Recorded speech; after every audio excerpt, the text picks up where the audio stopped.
Hello students, स्वागत है आपका वोल्कनो आईएएस के प्लेटफॉर्म पे। अगर स्टूडेंट्स बात करें इस लेक्चर की तो ये लेक्चर हमारा मेडिवल इंडिया का होगा। मेडिवल हिस्ट्री, मध्यकालीन भारत जो हमारा है उसके बारे में है। तो हमने मध्यकाल भारत के अभी तक कुछ चैप्टर्स को डिस्कस किया है, जिसमें हमने 3 डायनेस्टी जो थी उनके बारे में डिस्कस किया।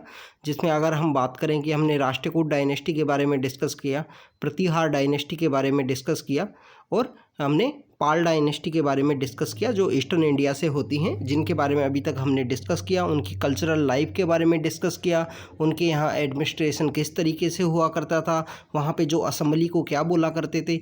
तो हमने जो लास्ट लेक्चर्स हैं उनके अंदर में जो मेडिवल इंडिया की बात करें तो हमने उन जो डायनेस्टीज़ है, उन जो ऑर्गेनाइजेशंस के बारे में हमने देखा है। तो फ्रेंड्स, आज जो हम रीड करेंगे वो हम करेंगे चोला एम्पायर के बारे में। चोला एम्पायर के बारे में हम यहाँ पे रीड करेंगे कि कैसे चोला एम्पायर इस्टेब्लिशमेंट में आता है, कौन इसका फाउंडर था। उसके अलावा फ्रेंड्स, हम इसके अलावा एक नेक्स्ट लेक्चर और लेके आएंगे जिसके अंदर हम चोला एम्पायर का जो एडमिनिस्ट्रेशन है, जो कल्चरल लाइफ थी, जो सोशल लाइफ थी, उसके बारे में वहाँ पे डिस्कस करेंगे कम्प्लीटली डिटेल के अंदर में कि चोला एम्पायर के समय में कल्चर की जो कल्चर लाइफ थी वो किस तरीके से थी, मंदिर का जो निर्माण हो रहे थे, जो टेम्पल्स कंस्ट्रक्ट हो रहे थे वो कहाँ पे बन रहे थे, किस तरीके से बन रहे थे, तो उनके बारे में हम नेक्स्ट लेक्चर के अंदर देखेंगे। इसके अलावा हम देखेंगे कि वहाँ पे जो विलेज के अंदर एडमिनिस्ट्रेशन है, उनका जो सिस्टम है वो किस तरीके से सिस्टम है एडमिनिस्ट्रेशन का, तो उन सब के बारे में हम नेक्स्ट लेक्चर के अंदर देखेंगे। तो फ्रेंड्स, यहाँ पे हम ओवरव्यू लेने की कोशिश करेंगे कि चोला एम्पायर क्या है, कौन राजा है, तो उनके बारे में यहाँ पे हम स्टार्ट करते हैं फ्रेंड्स। तो सबसे पहले हम बात करें चोल एम्पायर के बारे में। तो फ्रेंड्स, ये जो सदर्न इंडिया का मैप है, साउथ इंडिया का मैप है, ये तुंगभद्रा रिवर है, ये कृष्णा रिवर है, तुंगभद्रा और कृष्णा का जो एरिया है, तो ये चोल एम्पायर हुआ करता था। ये साउथ इंडिया के इस हिस्से में डोमिनेट किया करता था और इनकी जो राजधानी हुआ करती है वो तंजौर नाम की एक कैपिटल हुआ करती थी, तंजौर जिसको बोलते हैं। फिर पांड्याज हैं। पांड्याज के अलावा यहाँ पे अगर हम बात करें कि चेराज भी होते हैं। तो ये कुछ जो चोला एम्पायर है वो काफ़ी इंपॉर्टेंट है। जब चोला एम्पायर का जब डोमिनेशन होता है तो जितने भी ये छोटे छोटे जो किंगडम हैं साउथ इंडिया के, ये किंगडम्स धीरे धीरे वेनिस आउट हो जाते हैं। धीरे धीरे जो अगर बोलें कि फोकस के अंदर नहीं रहते हैं, उस टाइम इनका जो एग्जिस्टेंस है, इम्पोर्टेंस है, वो इतना नहीं रह पाता है। यहाँ पे जो अगर हम बात करें कि चोला एम्पायर के नर्दन में हुआ करते थे चालुक्याज। चालुक्याज की जो पोजीशन है वो काफ़ी इंपॉर्टेंट है फ्रेंड्स। चालुक्याज जो पल्लवाज के टाइम में हुआ करते थे और उस टाइम में इनका जो आपस में कन्फ्लिक्ट भी चलती थी। चालुक्याज ही वो रीलर हैं, वो किंग्स हैं, वो एम्पायर हैं कि रूलर्स थे चालुक्याज के, कि जिन्होंने हर्षा को यहाँ डिफीट किया था नर्मदा के पास में। तो पुलकेशिन के बारे में आपको पता होना चाहिए कि पुलकेशिन कौन था, पुलकेशिन ने किस तरीके से डिफीट किया नर्मदा के पास में हर्षा को। और ऐसा भी बोला जाता है कि हर्षा जो है जब साउथ की तरफ गया तो उतना हर्ष नहीं रह पाया। हर्ष मतलब खुश, उनको वहाँ डिफीट कर दिया जाता है, हरा दिया जाता है। तो फ्रेंड्स, यहाँ पे जो अगर हम यहाँ पे हमको और भी एम्पायर दिख रहे हैं, जैसे हमें बंगाल का सेना एम्पायर है, कलिंग का एम्पायर है, तो वो सब भी यहाँ पे दिख रहे हैं। इसके अलावा आप फ्रेंड्स एक देखिए कि चोला एम्पायर के पास में जो कोस्ट लाइन है, कोस्ट लाइन का एरिया काफ़ी अच्छा है। वो यहाँ शो करता है कि जो चोला एम्पायर है, इनकी जो नेवी है वो नेवी काफ़ी अच्छी थी। इनकी नेवी की वजह से ये साउथ ईस्ट एशिया के जो कंट्रीज़ हैं वहाँ पे ये रूल करेंगे। श्रीलंका के अंदर भी ये लड़ाई करेंगे, वहाँ भी ये जीत अर्जित करेंगे अपनी। तो हाँ, अब हम शुरू करते हैं जो चोल एम्पायर है उसके बारे में कि चोला एम्पायर की इम्पोर्टेंस क्या है और किस तरीके से आया एग्जिस्टेंस में। तो फ्रेंड्स, अभी तक हमने रीड किया 6 से 8वीं शताब्दी, 6ठी से लेकर 8वीं शताब्दी तक कैसे यहाँ पे अलग अलग तरीके के जो एम्पायर्स हैं वो इमर्ज होते हैं। साउथ इंडिया की बात करें अगर हम तो वहाँ पे इसके अंदर हम सबसे इम्पोर्टेंट देखिए, हमने पल्लवाज के बारे में देखा जो काफ़ी इंपॉर्टेंट हैं। पल्लवाज की इंपॉर्टेंस काफ़ी अच्छी है फ्रेंड्स। अगर टेम्पल कंस्ट्रक्शन की बात करें, आर्किटेक्चर की बात करें, तो उसके अंदर पल्लवाज का रोल था वो काफ़ी अच्छा था। पांड्याज हैं जो डोमिनेटेड करेंगे मॉडर्न जो तमिलनाडु है वहाँ का एरिया, मॉडर्न जो केरला का एरिया है उसको चेरा डोमिनेट करते हैं, और चालुक्य जो डोमिनेट करते हैं वो करते हैं महाराष्ट्र और डेक्कन का जो एरिया है प्रेजेंट समय में वहाँ पे। चालुक्य के एक बहुत इंपॉर्टेंट किंग होते हैं पुलकेशिन। पुलकेशिन सेकंड। पुलकेशिन सेकंड के द्वारा फ्रेंड्स यहाँ पे हर्ष को डिफीट किया जाता है, हर्षा को डिफीट किया जाता है और इसको अलाउ नहीं किया जाता कि ये अपना जो एम्पायर है उसको एक्सटेंड कर सके साउथ इंडिया के अंदर। फ्रेंड्स अगर हम बात करें हर्षा की बात करें, हर्षा का जो ओरिजिन था, जो रूल का जो ओरिजिन था वो था थानेसर में। थानेसर कहाँ है? प्रेजेंट डे जो हरियाणा का जो एरिया है, कुरुक्षेत्र के आसपास का जो एरिया है, वहाँ पे थानेसर का लोकेशन है।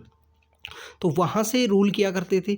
बट इनकी जो बहन है उनकी शादी होती है कन्नौज के अंदर में और फिर कन्नौज के अंदर इनकी बहन की शादी होती है तो उनको एक ईस्ट इंडिया का एक किंग होता है, उनके जो बहनोई होते हैं, बहन के जो हस्बैंड होते हैं, उनको वो अरेस्ट कर लेता है, उनका वो मर्डर करने की कोशिश करता है। तो यहाँ पे फिर जब हर्षा के जो बड़े भाई होते हैं, हर्षा जो सबसे बड़े ब्रदर नहीं होते हैं, सबसे बड़े बेटे नहीं होते हैं अपने पिता के, तो उन हर्षा का जो बड़ा भाई है वो वॉर के अंदर जाते हैं और उनकी फिर डेथ हो जाती है। तो उस वजह से हर्षा को जो दोनों एम्पायर्स को एक तो इन्होंने मिलाया था, कन्नौज का जो एम्पायर था और इसके अलावा जो खुद का थानेसर का था, इसकी वजह से भी इनका किंगडम का जो एरिया है, जोग्राफिकल एरिया, वो इंक्रीज हो जाता है। इसके अलावा हर्ष ने काफ़ी इंपॉर्टेंट रोल प्ले किया था। अगर कल्चरल और हम सोशल लाइफ की बात करें तो उसके अंदर इन्होंने काफ़ी इंपॉर्टेंट रोल प्ले किया था, काफ़ी बड़े बड़े यज्ञ करवाए थे, धर्म संस्थाओं का इस्टेब्लिशमेंट किया था। तो इस तरीके से हर्ष भी अपना साउथ इंडिया के अंदर अपना जो एम्पायर है उसको एक्सटेंड करना चाहते थे। बट जैसे ही ये नर्मदा के पास पहुंचते हैं, वहाँ चालुक्य ने किंग होते हैं पुलकेशिन सेकंड, उनके द्वारा इनको वहाँ पे हरा दिया जाता है। इसके अलावा फ्रेंड्स हम बात करें कि ये जो किंगडम्स हुआ करते थे, पल्लवा, पांड्या, और इनकी है ना स्ट्रॉन्ग नेवी हुआ करती थी। ये काफ़ी इंपॉर्टेंट है क्योंकि आप कोस्टल एरिया से आपका जब जो किंगडम है उसकी जो बाउंड्री है, उसकी जो कुछ लाइंस हैं वो कोस्टल एरिया से टच होती हैं, तो आपकी जो नेवी है वो काफ़ी अच्छी होनी चाहिए। और इसके अलावा इन्होंने काफ़ी इंपॉर्टेंट रोल प्ले किया साउथ इंडिया के जो किंगडम्स हैं, पल्लवा एंड पांड्याज, इसके लेटर फेज में आएंगे चोला। तो इन्होंने वहाँ पे जो और कंट्रीज़ हैं साउथ ईस्ट एशिया की, वेस्ट एशिया की, चाइना की, फ्रेंड्स चाइना के साथ तो इनका जो रिलेशन था वो काफ़ी अच्छा था। हम बात करें अगर पल्लवा एम्पायर की, तो अभी रिसेंटली इंडिया और चाइना की सेकंड इनफॉर्मल समिट हुई थी 2019 के समय में। 2019 में जो समिट हुई थी इंडिया और चाइना की, वो महाबलीपुरम में होती है फ्रेंड्स। वो वहाँ पे जो कोई भी जब इंटरनेशनल डिप्लोमेसी में ऐसा कोई लोकेशन है जिसको चूज किया जाता है, उसके पीछे बिहाइंड में काफ़ी हिस्टोरिकल रीजन्स होते हैं। तो जो महाबलीपुरम है, जिसको ममल्लापुरम भी बोलते हैं, ममल्लापुरम का जो चाइना के साथ में जो रिलेशंस थे एंशिएंट टाइम में काफ़ी अच्छे थे। इस वजह से इनके यहाँ पे देखिए ये बताया गया है कि जो साउथ ईस्ट एशिया के जो कंट्रीज हैं, जो चाइना की जो कंट्री हैं, जो चाइना जो रीजन है उसके साथ में इन जो छोटी छोटी डायनेस्टीज़ हैं, छोटे छोटे एम्पायर्स हैं, इनका काफ़ी अच्छे से रिलेशन था, काफ़ी अच्छे से कॉन्टैक्ट था। वहाँ पे सोशल कॉन्टैक्ट थे, इकोनॉमिक थे, रिलीजियस थे, कल्चरल रिलेशन थे। तो इन सब के वहाँ पे कल्चरल रिलेशन होते हैं। तो फ्रेंड्स हमने क्या देखा? हमने देखा कि साउथ इंडिया के जो किंगडम्स हैं वो बहुत सारे किंगडम 6ठी से 8वीं शताब्दी के रूप में इस्टेब्लिश होंगे। सबसे इम्पोर्टेंट बात हमने ये देखी कि उनकी नेवी होती है, कुछ किंगडम्स की नेवी होती हैं, जिसकी हम बात करें कि पल्लवा हैं, पांड्या हैं, इनकी जो नेवी है वो काफ़ी स्ट्रॉन्ग होती है। और नेवी की वजह से ही जो ये दूर जो हमारे आइलैंड कंट्रीज़ हैं, छोटे छोटे जो कंट्रीज़ हैं, साउथ ईस्ट एशिया की बात करें या चाइना की बात करें, तो इन कंट्रीज़ के साथ में उनका रिलेशन इस्टेब्लिश होता है। और रिलेशन, अब एक कोई भी दो कंट्रीज़ का अगर रिलेशन इस्टेब्लिश होगा तो रिलेशन इस्टेब्लिश होगा तो वो शो करता है कि उनका कल्चरल कॉन्टैक्ट भी होगा, उनका इकोनॉमिक कॉन्टैक्ट भी होगा, उनका एडमिनिस्ट्रेटिव कॉन्टैक्ट भी होगा, डिप्लोमेट्स का एक्सचेंज भी होगा, गुड्स का एक्सचेंज भी होगा। तो ये फ्रेंड्स शो करता है कि वहाँ पे जो किंगडम्स हैं उनकी क्या इंपॉर्टेंस थी, किस तरीके से उन्होंने अपने कल्चरल लिंकेज इस्टेब्लिश किए। जैसे नदर्न इंडिया के अगर हम कुछ किंगडम्स की बात करें तो उन किंगडम्स का जो अगर सेंट्रल एशिया के कुछ कंट्रीज़ हैं, सेंट्रल एशिया के कुछ रीजन हैं, कुछ डायनेस्टीज़ हैं, और वेस्ट एशिया के जो कुछ कंट्रीज़ हैं मिडिल ईस्ट की, वहाँ से उनके जो कॉन्टैक्ट थे वो काफ़ी अच्छे थे। और वो कैवेलरी में जो हॉर्सेज हैं उनका जो एक्सपोर्ट इंपोर्ट जो हुआ करता था, जो इंपोर्ट किया करते थे कैवेलरी में जो हॉर्सेज का, वो सब वहीं से ही किया करते थे। जैसे हमने देखा कि प्रतिहार डायनेस्टी के समय में वैसे तो वो लोग जो मुस्लिम, जो इस्लाम से रिलेटेड जो किंगडम्स हुआ करते थे उनके अगेंस्ट में हॉस्टाइल, काफ़ी ज़्यादा हॉस्टाइल थे। अगर हम बात करें जैसे राष्ट्रकूट डायनेस्टी है, उन्होंने तो अलाउ भी किया था, आप आइए हमारे यहाँ पे रहिए, आप अपने धर्म का भी प्रचार किए, उसको स्प्रेड ऐड भी कीजिए। बट जो प्रतिहार डायनेस्टी हैं, जो गुर्जर प्रतिहार डायनेस्टी हैं, गुजरात राजस्थान से जो बिलोंग किया करते थे, उस डायनेस्टी के द्वारा वहाँ पे जो होस्टाइल होते हैं बट उनके कॉन्टैक्ट्स होते हैं फ्रेंड्स, मिडिल ईस्ट के साथ में उनके कॉन्टैक्ट्स होते हैं। वो हॉर्स को इम्पोर्ट किया करते थे मिडिल ईस्ट से, और उनकी कैवलरी काफ़ी अच्छी थी। आर्मी के अंदर उनकी कैवलरी काफ़ी अच्छी, जैसे पाला एम्पायर की जैसे आर्मी बहुत ज़्यादा स्ट्रॉन्ग थी, काफ़ी ज़्यादा नंबर में काफ़ी अच्छी थी, काफ़ी बड़ी आर्मी हुआ करती है। वैसे ही जो कैवलरी है वो काफ़ी अच्छी थी जो प्रतिहार डायनेस्टी है उनकी।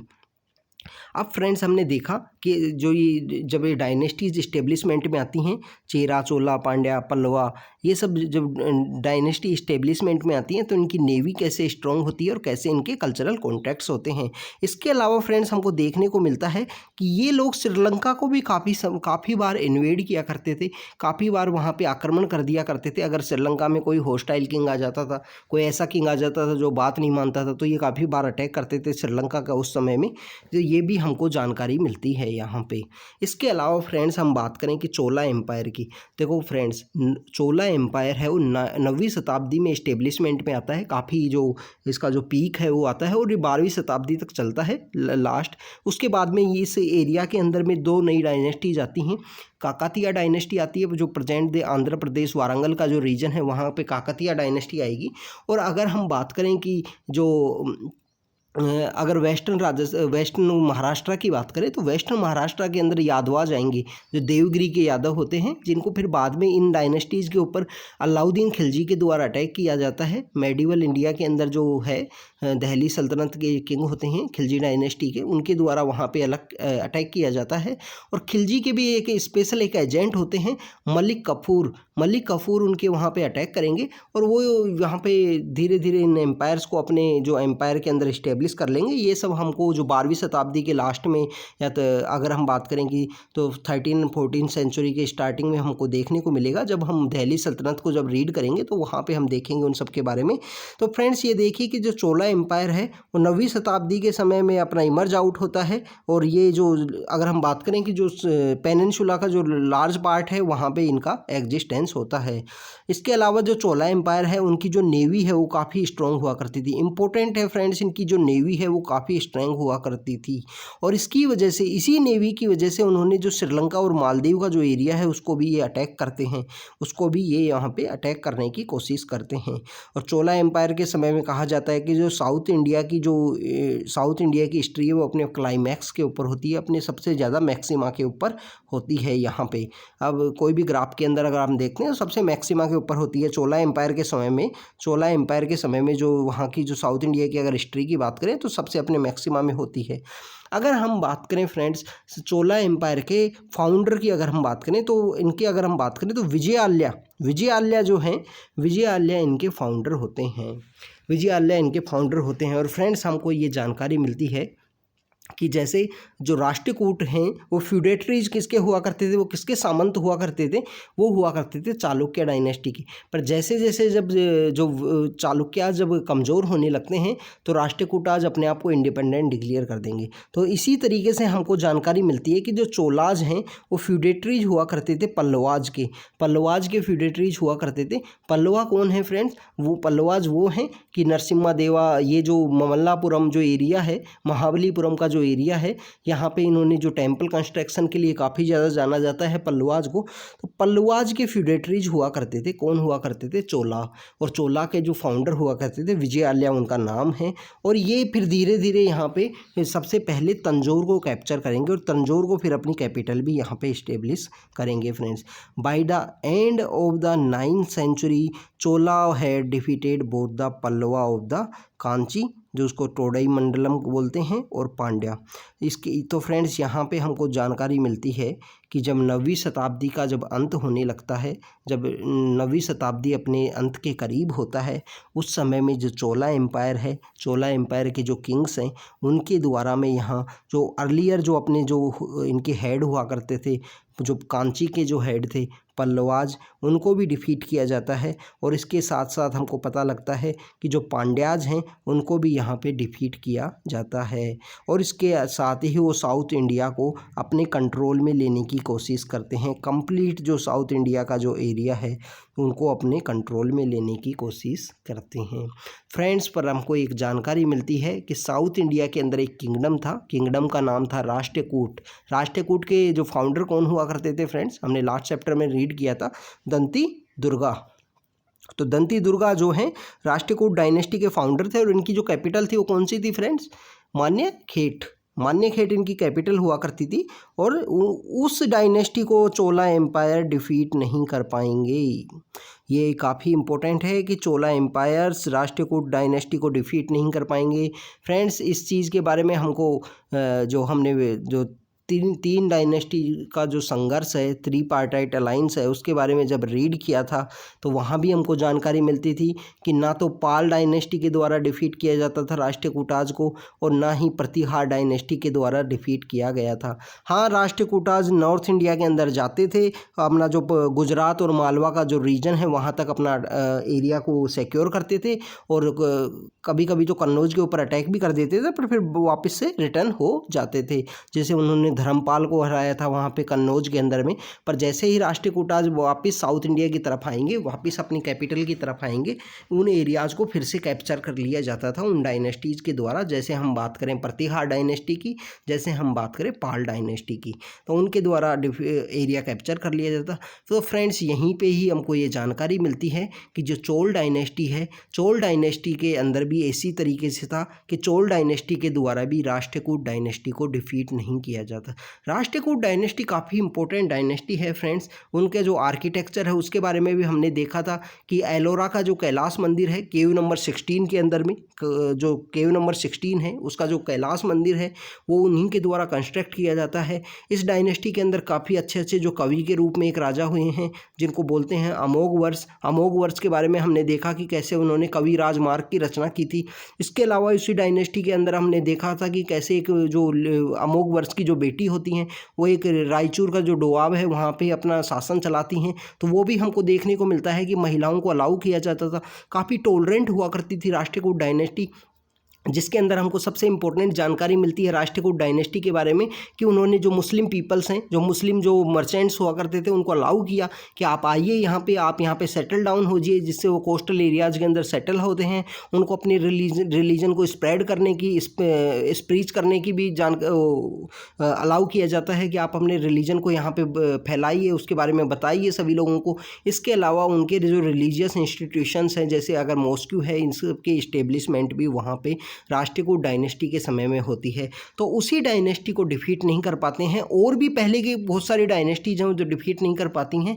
और अगर हम बात करें कि चोल डायनेस्टी के द्वारा भी उनको डिफीट नहीं किया जा सकता है। तो चोल डायनेस्टी के बारे में यहाँ पे हमने अभी तक क्या जाना फ्रेंड्स, कि जो चोल डायनेस्टी है वो काफ़ी इंपॉर्टेंट डायनेस्टी है, जिसके फाउंडर कौन है, विजयालय उसके फाउंडर हैं।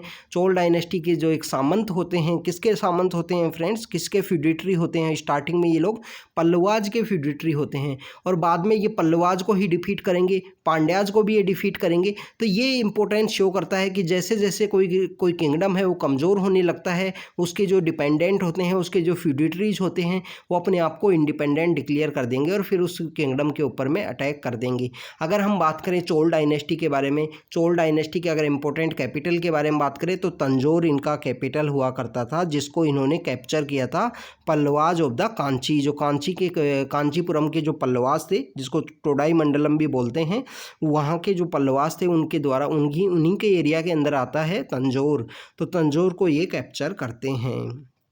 तो स्टूडेंट्स, इसके अलावा अगर हम बात करें कि राष्ट्रकूट जो एम्पायर का जो कृष्णा थर्ड नाम का जो किंग हुआ करता था, उनके द्वारा चोल किंग को डिफीट किया जाता है और इनका जो नदन एरिया है, जो चोल एम्पायर का जो नदन एरिया था, उसको यहाँ पे डिफीट कर लेते हैं। तो ये चोल डायनेस्टी को एक सेटबैक के रूप में मिलता है, एक सेटबैक के रूप में एक अगर हम बात करें कि एक चोल डायनेस्टी का जो एम्पायर है वो स्प्रेड हो रहा था, उसको यहाँ पे रुकता है, थोड़ी देर के लिए स्टॉपेज लगता है यहाँ पे, जैसे ये डिफीट होते हैं राष्ट्रकूट डायनेस्टी के द्वारा। पर जैसे ही कृष्णा थर्ड का जब यहाँ पे डेथ होता है, उनकी मृत्यु हो जाती है कृष्णा थर्ड की, तो कृष्णा थर्ड की मृत्यु के बाद में ये अपने जो डाउनफॉल है, राष्ट्रकूट एम्पायर का जो डाउनफॉल स्टार्ट होता है, क्योंकि कोई भी डायनेस्टी है उसके अंदर एक रूल हुआ करता है स्टूडेंट्स। ये रूल इस तरीके से होता है कि कोई भी डायनेस्टी कुछ समय के बाद में ख़त्म हो जाती है जब उसके अच्छे राजा जब नहीं आते हैं। तो यही यहाँ पे देखने को मिलता है कि कृष्णा थर्ड के बाद में राष्ट्रकूट डायनेस्टी का जो डिक्लाइन आता है, तो उस समय में ये अपनी जो एरिया है उसको अपने कंट्रोल में लाने की कोशिश करेंगे चोल डायनेस्टी के द्वारा। अब चोल डायनेस्टी के दो इम्पोर्टेंट राजा होते हैं, राजा राजा एंड राजेंद्र वन। तो राजेंद्र चोल हैं और राजा राजा चोल हैं, ये दो एक इम्पोर्टेंट रूलर हैं इस डायनेस्टी के। तो फ्रेंड्स ये जो उनका जो टाइम पीरियड है उनके बारे में आपको पता होना चाहिए। 985 में शुरू होता है राजा राजा का और 1014 तक 1014 ईयर तक वहाँ पे रहता है। फिर इनके बेटे आते हैं राजेंद्र 1014 से लेकर 1044 तक इनका रूल रहता है। तो फ्रेंड्स ये हमको जो जानकारी मिलती है ये कि 40 से 50 साल का जो रूल है, इस रूल के अंदर में जो चोला डायनेस्टी है, जो चोल डायनेस्टी है, वो अपने पीक पे होती है फ्रेंड्स, अपने सबसे इम्पोर्टेंट क्लाइमैक्स के ऊपर होती है। इन दो रूलर्स के द्वारा सभी को वहाँ डिफीट किया जाता है, कंप्लीट एरिया अपने अंदर टेक ओवर कर लिया जाता है। वहाँ पे अच्छा एडमिनिस्ट्रेशन भी हमको देखने को मिलता है, वहाँ पे अच्छी सोशल लाइफ भी हमको देखने को मिलेगी और वहाँ पे अच्छी कल्चरल लाइफ भी हमको देखने को मिलेगी। तो राजा राजा जो हैं वो पहले होते हैं और उनके बेटे होते हैं राजेंद्र चोल। तो राजा राजा चोल के द्वारा जो चेरा हैं, चेरा कौन है फ्रेंड्स, जो प्रेजेंट डे केरला का जो इलाका है वह त्रिवेंद्रम उनका जगह होती है, उसको अटैक कर देंगे, उनकी जो नेवी है उसको डिस्ट्रॉय कर देंगे। इसके अलावा इन्होंने मदुरई के ऊपर भी अटैक किया था, और जो पांड्यन जो किंग है, पांड्याज की कैपिटल हुआ करती थी मदुरई, पल्लवाज की क्या थी फ्रेंड्स, पल्लवाज की थी कांचीपुरम। तो पांड्याज की जो कैपिटल हुआ करती थी मदुरई, वहाँ पे भी अटैक कर देंगे, वहाँ के जो किंग हैं उसको कैप्चर कर लेंगे। इसके अलावा इन्होंने श्रीलंका का जो नॉर्दर्न एरिया है, जो नॉर्दर्न एरिया अभी प्रेजेंटली भी अगर श्रीलंका का आप नॉर्दर्न एरिया देखोगे जहाँ तमिल पॉपुलेशन के लोग रहते हैं, और वो वहाँ पे सिविल वॉर के लिए भी एक लड़ाई हुई थी, उनके आपस में सिविल वॉर होता है जो श्रीलंका की, जब आप हिस्ट्री को रीड करोगे इंडिया के द्वारा जो बेसिकली फ्रेंड्स ऐसा है, जो श्रीलंका है उसके जो नॉर्दर्न एरिया का जो इलाका है, जाफना जिसको बोलते हैं, एक उनकी इम्पोर्टेंट सिटी है जाफना। तो इस नॉर्दर्न एरिया के इलाके के अंदर तमिल रहते हैं, और तमिल बेसिकली यहाँ पे जो इंडियंस से, यहाँ पे इंडियंस के साथ में उनका ब्लड रिलेशन है, यहीं के वो पूर्वज हैं, यहीं से उन लोगों को ले जाया गया था। और जो southern central and the southern Sri Lanka है, वहाँ पे जो लोग रहते हैं वहाँ पे सिंगली कम्युनिटी के लोग रहते हैं, बुद्धिस्ट कम्युनिटी हैं, सिंगली कम्युनिटी के लोग रहते हैं। तो उनके द्वारा यहाँ इनके ऊपर अटैक किए जाते हैं, फिर सिविल वॉर की सिचुएशन होती है, और लिट्टे फिर बाद में बनते हैं। जब आप श्रीलंका की और हमें जब इंटरनेशनल रिलेशंस के बारे में जब रीड करेंगे इन कंट्रीज़ के आपस में, तो उस समय में हमको ये जानकारी मिलेगी, उस समय में हम इसको रीड करेंगे। तो फ्रेंड्स ये जो श्रीलंका का जो नॉर्दर्न एरिया था, इसको भी जो चोला किंग्स हैं उनके द्वारा यहाँ पे अटैक कर लिया जाता है, उसको अनेक्स कर लिया जाता है। और ये अपनी जो डिजायर है, जो ट्रेड की बात करें, अपने जो आर्मी के एक्सपेंड करने की बात करें, टेरिटोरियल एरिया को एक्सपेंड करने की बात करें, उस डिजायर के लिए कंटिन्यू मूव करते रहते हैं, कंटिन्यू मोटिवेट थे। साउथ ईस्ट एशियाज़ के कंट्रीज़ को भी यहाँ पे अपने कंट्रोल में लाने की, इस्टेब्लिशमेंट करने की कोशिश करेंगे। कोरामंडल जो कोस्ट है, मालाबार हैं, ये इनके सेंटर ऑफ ट्रेड हुआ करते हैं साउथ एशिया के लिए और साउथ ईस्ट एशिया के कंट्रीज़ के लिए। जो कोरामंडल कोस्ट है, जो मालाबार कोस्ट है, ये काफ़ी इंपॉर्टेंट कोस्ट हैं साउथ इंडिया के लिए अगर हम बात करें, और यहाँ से ट्रेड हुआ करता था। साउथ ईस्ट एशिया के जो कंट्रीज हैं, मालदीव है, श्रीलंका है, इन सब कंट्रीज के साथ वहाँ उस एरिया से, इंडिया के वो जो सदर्न इंडिया का जो एरिया है वहाँ से ट्रेड हुआ करता था।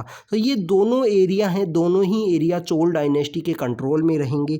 तो जो अपनी नेवल है, अपनी जो नेवी है उसको एक्सप्लॉइट करेंगे, कन्क्वेस्ट करेंगे मालदीव को भी अटैक करने की कोशिश करेंगे। राजा के द्वारा अनेक्स किया जाएगा northern west part of the Ganga kingdoms of the Karnataka overrun the Vengi. Vengi जो चालुक्याज के वेंगी नाम की भी एक डायनेस्टी हुआ करती थी। वेंगी जो प्रेजेंट समय में आंध्र प्रदेश का एरिया है वहाँ पे भी अटैक करेंगे। इसके अलावा एक गंगा डायनेस्टी हुआ करती थी कर्नाटका की, तो उसका नॉर्थ वेस्टर्न जो पार्ट है उसको भी ये यहाँ पे अटैक करेंगे और उसको अनेक्स करेंगे। फ्रेंड्स, गंगा जो डायनेस्टी है, गंगा एक ईस्टर्न उड़ीसा के समय में भी एक डायनेस्टी है, गंगा डायनेस्टी। तो आप मेरे को कमेंट सेक्शन के अंदर बताना, जो उड़ीसा के अंदर जो गंगा डायनेस्टी है, उस उड़ीसा के अंदर गंगा डायनेस्टी के द्वारा एक टेम्पल को कंस्ट्रक्ट किया गया था। तो कौन सा टेम्पल है जिसको उड़ीसा के अंदर कंस्ट्रक्ट किया था? ईस्टर्न गंगाज ने, Ganga of the eastern India के जो गंगा थे उन्होंने कौन से टेम्पल को यहाँ पे कंस्ट्रक्ट किया था। इसके अलावा एक गंगा डायनेस्टी कर्नाटका के अंदर होती है, तो उसके भी एरिया को ये अनेक्स कर लेते हैं राजा के द्वारा। और राजा के बाद में इनके जो इम्पोर्टेंट किंग हैं राजेंद्र आएंगे, तो वो जब आएंगे यहाँ पे पावर में, तो उनके टाइम में भी जो चोला एम्पायर है इसी तरीके से स्प्रेड होता रहेगा, इसी तरीके से फलीभूत होता रहेगा। राजेंद्र को अपॉइंट किया जाता है इनके फादर के द्वारा ही। इनके जो फादर की लाइफ टाइम में जब जीते हुए इन्होंने अपने बच्चे को, अपने बेटे को यहाँ अपॉइंट कर देते हैं ये किंग के रूप में। और ये एक्सपीरियंस उनको एडमिनिस्ट्रेशन और वेलफेयर में उनको मिलता है। जब ये अपने थ्रोन पे आते हैं उससे पहले इनको एक्सपीरियंस जो काफ़ी इंपॉर्टेंट है फ्रेंड्स। ये इसी तरीके से हमको मौर्याज के समय भी देखने को मिलेगा कि जो इम्पोर्टेंट जो राजकुमार हैं, जो युवराज हैं, उनको अपॉइंट किया जाता था। किसी गवर्नर, किसी प्रोविंस के लिए गवर्नर बनाया जाता था, वहाँ पे उनको एक्सपीरियंस मिलता था एडमिनिस्ट्रेशन कैसे करना है, लोगों का वेलफेयर कैसे करना है। और ये अगर हम बात करें कि जो अनेक्सेशन पॉलिसी थी, ये जो नए नए किंगडम्स को अपने राज्य के अंदर मिलाने की जो पॉलिसी थी राजा की, उसको कम्प्लीटली ओवररन कर देते हैं पांड्या और चेरा कंट्रीज को, including them into their empire. और जो श्रीलंका है उसको भी कंक्वेस्ट करने की कोशिश करते हैं, उसको भी कम्प्लीटली अपने अंडर में लाने की कोशिश करते हैं। इसी जो उनका जो एम था, इसी एम को आगे बढ़ाते हैं राजा।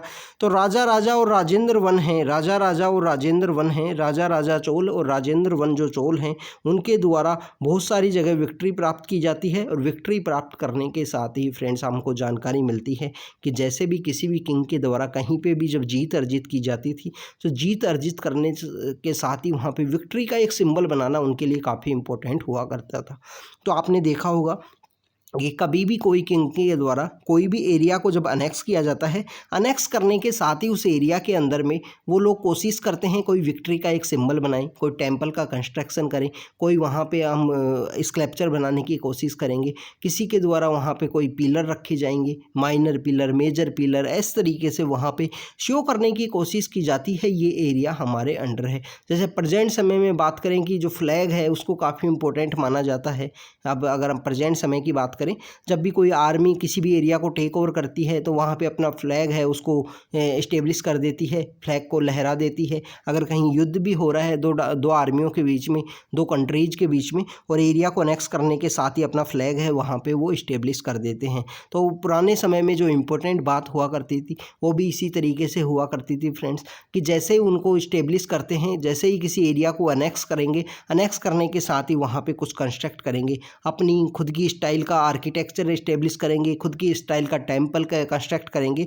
तो इसी के साथ हमको जानकारी मिलती है कि राजा और राजेंद्र वन ने बहुत सारी विक्ट्रियाँ अर्जित की थी, और विक्ट्री अर्जित करने के साथ ही भगवान विष्णु और भगवान शिव की बहुत सारे टेम्पल्स वहाँ पे कंस्ट्रक्ट करते हैं। और इसी इम्पोर्टेंट टेम्पल के अंदर एक इम्पोर्टेंट टेम्पल निकल के आता है, बृहदेश्वरा टेम्पल है तंजौर के अंदर में, जो उन्होंने 1010 के अंदर 1010 के अंदर उसको कंप्लीट करवाया था। तो फ्रेंड्स इम्पोर्टेंट ये है, कुछ 2-3 टेम्पल्स ही हैं जो इम्पोर्टेंट हैं चोला एम्पायर के लिए। गंगईकोंडा चोलापुरम है, बृहदेश्वरा टेम्पल है। तो बृहदेश्वरा टेम्पल को 1010 के अंदर में यहाँ पे कंप्लीट कराएंगे। तो फ्रेंड्स उस टाइम में टाइम पीरियड किन का था? राजा का टाइम पीरियड हुआ था। तो बृहदेश्वरा जो टेम्पल है तंजौर के अंदर में, उसको 1010 जो ईयर है उसके अंदर यहाँ कंप्लीट कराएंगे। चोला रूलर्स ने जो अडोप्ट की थी practice of having inscription written on the walls of these temples, इन जो मंदिरों की जो दीवारें हैं वहाँ पे इंस्क्रिप्शन लिखा हुआ था। इंस्क्रिप्शन मीन्स एक कोई हार्ड सरफेस के ऊपर कुछ लिखा जाए कि ये राजा है, ये काफ़ी ग्रेट थे, इन्हीं के अंदर इतना एरिया हुआ करता था। उन इंस्क्रिप्शंस को अब यहाँ रीड करके हमारे जो हिस्टोरियंस हैं, जो आर्कोलॉजिस्ट हैं, उनको रीड करके वो हिस्ट्री के अंदर लिखे जाते हैं, बताए जाते हैं कि ये एरिया इस डायनेस्टी के अंडर में आया करता था। तो ये फ्रेंड्स एक इम्पोर्टेंट बात है जो हिस्ट्री की है। तो इनके द्वारा जो बृहदेश्वरा जो टेम्पल बनाया गया, टेम्पल की जो दीवारें हैं वहाँ पे चोला डायनेस्टी के द्वारा में वहाँ इंस्क्रिप्शन बनाए जाते हैं और हिस्टोरिकल नैरेटिव देने की कोशिश की गई कि ये जो टेम्पल है, जो विक्ट्री है, विक्ट्री का सिंबल के रूप में दिखाया गया। यह बताया जाता है कि ये सब जो चीज़ें हैं जो इनके प्रेडिसर्स होते थे उनके बारे में भी हमको यहाँ पे जानकारी मिलती है, टेम्पल के ऊपर जो बातें लिखी गई हैं। इसके अलावा फ्रेंड्स हम बात करें कि इसके अलावा कि जो राजेंद्र वन जब एरिया अपने जो समय में आते हैं, अपने जब टेक ओवर करते हैं थ्रोन को, तो उनके द्वारा कलिंग और बंगाल का जो एरिया है वहाँ भी अपना एनेक्सेशन का जो सिस्टम है, जो अपने एम्पायर को एक्सपेंड करने का जो सिस्टम है, कलिंग जो प्रेजेंट समय में जो उड़ीसा का जो एरिया है, बंगाल का जो एरिया है, वहाँ पे चोला आर्मी को सेंड करते हैं और रिवर जो गंगा रिवर है उसको यहाँ पे ये क्रॉस करते हैं फ्रेंड्स। गंगा रिवर का जो एरिया है उसको क्रॉस करेंगे, गंगा रिवर को, और डिफीट करेंगे। वहाँ के 2 लोकल किंग हैं उनको यहाँ डिफीट करेंगे। तो चोला एम्पायर जो है वहाँ फ्रेंड्स हमको जानकारी मिलेगी कि सदर्न इंडिया से निकल के नदर्न इंडिया में चोला एम्पायर आता है और चोला एम्पायर वहाँ के जो लोकल राजा हैं, लोकल जो किंग्स हैं, जैसे कलिंग एरिया है जो बंगाल का एरिया है, बंगाल में उस समय सेना जो है डायनेस्टी है उनके द्वारा रूल किया जाता था, तो वहाँ पे टेक ओवर करेंगे। और 1022 में जो राजेंद्र चोल हैं, जो राजेंद्र वन हैं, उनके समय में ये एक्सपेंडिशन होगा और ये शो करने की कोशिश की जाएगी जैसे समुद्रगुप्त ने जो दक्षिण पथ नाम का एक जो साउथ के जो किंग्स हैं उनको अपने अंडर में कोशिश की थी, जहाँ पे जो 12 मेजर डायनेस्टी थी वो समुद्रगुप्त को बोलते हैं कि आप ही हमारे माई बाप हो और आपको हम एक्सेप्ट करते हैं, आपका जो शासन है उसको हम एक्सेप्ट करते हैं, और अपने जो लोग हैं उनको सेंड कर दिया था उन्होंने कि आप लेके जाइए, ये हमारे जो डिप्लोमेट्स हैं ये आपके एम्पायर के अंदर रहेंगे और ये आपको सेवा देंगे, हमारी जो भी आपको इनसे काम करवाना है वो करवाइए। तो समुद्रगुप्त ने जिस तरीके से साउथ का जो दक्षिण पथ जो एक्सपेडिशन किया था, तो साउथ के अंदर में जो अपनी यात्रा निकालते हैं और वहाँ के जो किंगडम्स हैं उनको अपने अंदर में करने की कोशिश, अंडर लाने की कोशिश करते हैं। ऐसे ही यहाँ चोल डायनेस्टी के अंदर में जो राजेंद्र वन हैं, जो राजेंद्र चोल हैं, राजेंद्र चोल किनके बेटे हैं? राजा राजा के, राजा और राजा के बाद में राजेंद्र चोल के द्वारा भी यही कोशिश की जाती है समुद्रगुप्त की तरह कि वहाँ पे यहाँ कलिंग एम्पायर और कलिंग एम्पायर के अलावा जो बंगाल के अंदर जो सेना डायनेस्टी हुआ करती थी उनको अपने अंडर में लाने की कोशिश करेंगे। तो इसी विक्ट्री को देखते हुए, इसी जो टाइटल को देखते हुए, इसी अपने आप का जो एक्सपेडिशन है, जो एक्सपेंशन ऑफ द एम्पायर है उसको देखते हुए राजेंद्र वन है जो एक गंगा को क्रॉस करते हैं। तो गंगा को जब वो क्रॉस करते हैं अपने जो इनकी सेना के द्वारा गंगा को जब क्रॉस किया जाता है तो राजेंद्र वन के द्वारा एक टाइटल है उसको अज्यूम किया जाता है गंगईकोंडा चोलापुरम। गंगईकोंडा चोलापुरम जो वर्ड है वो शो करता है कि ये वो चोला राजा हैं, ये वो चोल डायनेस्टी के राजा हैं जिन्होंने जो गंगा है, गंगा का जो एरिया है उसको भी कनकर कर लिया है, उसको भी अपने अधीन में ला दिया है, उसको भी अपने अंडर में, इनके अंडर में हुआ करता है। इसी के साथ ये अपनी एक नई कैपिटल रिवर जो कावेरी रिवर जो साउथ इंडिया के अंदर फ्लो करती है, जिसके पानी के लेकर आजकल विवाद चलता रहता है, उसी कावेरी रिवर के ऊपर अपने एक नई कैपिटल का इस्टेब्लिशमेंट करेंगे और गंगईकोंडा चोलापुरम उस जो कैपिटल है उसको बोला करेंगे। जो चोला हैं, जो चोलाज के द्वारा, ये वो चोला रूलर्स हैं जिनके द्वारा जो गंगा का एरिया है उसको भी कनकर किया गया है, उसको भी अपने एरिया में लाने की कोशिश की है, वो भी इनके अधीन में है। तो फ्रेंड्स ये हमको देखने को मिला कि राजेंद्र वन और राजेंद्र वन के जो पिता होते हैं राजा, उनके बारे में हमको देखने को मिला यहाँ पे कि राजा के द्वारा एक टेम्पल है जिसका कंस्ट्रक्शन कराया गया था, उस टेम्पल को बृहदेश्वरा टेम्पल बोलते हैं। और इनके द्वारा जो एरिया है जहाँ गंगईकोंडा चोलापुरम जो गंगा को ये क्रॉस करते हैं, समुद्रगुप्त ने जैसे सदर्न इंडिया में अपना जो यात्रा, अपना जो अगर बोलें कि अपना एम्पायर को एक्सपेंड किया था, और इसी तरीके से सदर्न इंडिया के जो किंग होते हैं राजेंद्र वन चोल, उनके द्वारा अपने एम्पायर को जो गंगा है, गंगा के एरिया की तरफ जाते हैं। और यहाँ पे जो कलिंग एम्पायर है, और कलिंग के अलावा अगर हम बात करें जो सेना डायनेस्टी है बंगाल के अंदर में, उसको यहाँ पे अपने एम्पायर के अंदर में टेक ओवर करेंगे। और गंगा को क्रॉस करने की वजह से गंगईकोंडा चोलापुरम अपना जो नई कैपिटल है उसका ये नाम रखेंगे। फ्रेंड्स इसके बाद में हमको जानकारी मिलती है कि जो चोला एम्पायर है वो 12वीं शताब्दी तक चलता है। धीरे धीरे जो पावर है वो कम होने लगती है, कमज़ोर किंग आते हैं। कमज़ोर किंग जैसे जैसे आएंगे तो नई नई डायनेस्टी जो उभर के आएंगी। हमको जानकारी मिलती है कि चालुक्यन एम्पायर जहाँ जिस एरिया में रूल किया करते थे, जिसमें हमने पुलकेशिन सेकंड के बारे में देखा कि कैसे पुलकेशिन ने वहाँ पे जो हर्ष है उसको नर्मदा के पास में डिफीट करेंगे। ये आपको 6th क्लास के एनसीईआरटी के अंदर भी मिलेगा, जो लास्ट चैप्टर्स हैं 6th क्लास की जो हिस्ट्री की एनसीईआरटी वहाँ पे भी। तो जहाँ पे चालुक्याज रूल किया करते थे उसी एरिया में एक नई डायनेस्टी है वो वहाँ पे उभर के आएगी। तो उस नई डायनेस्टी को बोलते हैं यादवाज, जो देवगिरी के यादव होते हैं। इसके अलावा एक काकतीय डायनेस्टी जो आंध्र प्रदेश का जो रीजन है वहाँ पे काकतीय डायनेस्टी उभर के आएगी। तो फ्रेंड्स ये जो काकतीय और यादवाज जो डायनेस्टी आएंगी, इन डायनेस्टीज़ को बाद में जो डिस्ट्रॉय कर दिया जाएगा। दिल्ली का जो सल्तनत का जो सरदार होगा, जो दिल्ली सल्तनत के ऊपर जो राजा बैठेगा, जिसमें मैक्सिमम ये जो डायनेस्टीज़ को अपने अधीन में लाने की कोशिश की थी अलाउद्दीन खिलजी के द्वारा। अलाउद्दीन खिलजी के द्वारा इनके ऊपर अटैक किया जाता है। अलाउद्दीन खिलजी का जो मुख्य जो एक पर्सन होता है, जो उनका स्लेव होता है, मलिक कफूर के द्वारा यहाँ पे अटैक किया जाता है। अगर आपने पद्मावत मूवी नहीं देखी है तो आप ज़रूर देखिए, वहाँ पे मलिक कफूर के रोल के बारे में आपको पता लगेगा कि मलिक कफूर का जो रोल है वो कितना इंपॉर्टेंट था, राजा के कितना करीब हुआ करता है। तो यादवाज और काकतीयाज जो डायनेस्टीज है उनको यहाँ इस्टेब्लिशमेंट में आएंगी जब चोला एम्पायर यहाँ पे ख़त्म होने लगेगा। और काकतीयाज तो काफ़ी इंपॉर्टेंट है फ्रेंड्स, उनकी इरिगेशन के पर्पज़ से भी काफ़ी इंपॉर्टेंट है। प्रीलिम्स में क्वेश्चन पूछ लिया जाता है काकतीयाज के ऊपर में। एक उनकी जो रानी थी, रानी रुद्रमा देवी, वहाँ पे रूल किया करती थी काकतीयाज के लिए। और काकतीयाज का तो अगर हम बात करें प्रेजेंटली भी यूनेस्को के अंदर उनका एक आर्किटेक्चर है जिसको यूनेस्को के अंदर में ऐड किया गया है। और वो पहला आर्किटेक्चर है जो उसको बात करें कि डाइटी के रूप में ना जान के उसके जो बनाने वाला है उनके रूप में वो जाना जाता है। तो काकतीयाज का जो इम्पोर्टेंट आर्किटेक्चर क्या है, कौन सी एक बिल्डिंग है जिसको अभी यूनेस्को वर्ल्ड हेरिटेज के अंदर शामिल किया गया है, तो उसके बारे में आप कमेंट सेक्शन के अंदर बताना। यादवाज की बात करें तो यादवाज के अंदर रामचंद्र नाम के एक राजा होते हैं। रामचंद्र के बाद में उनके एक बेटे आएंगे जिनको खिलजी के द्वारा कैप्चर कर लिया जाएगा। बाद में खिलजी उनके ऊपर रहम करेंगे, उनको छोड़ देंगे। तो दौलताबाद जो देवगिरी के जो यादव होते हैं, जिसको बाद में जो नाम है जो दौलताबाद कर दिया जाता है उस यादवाज के एरिया का।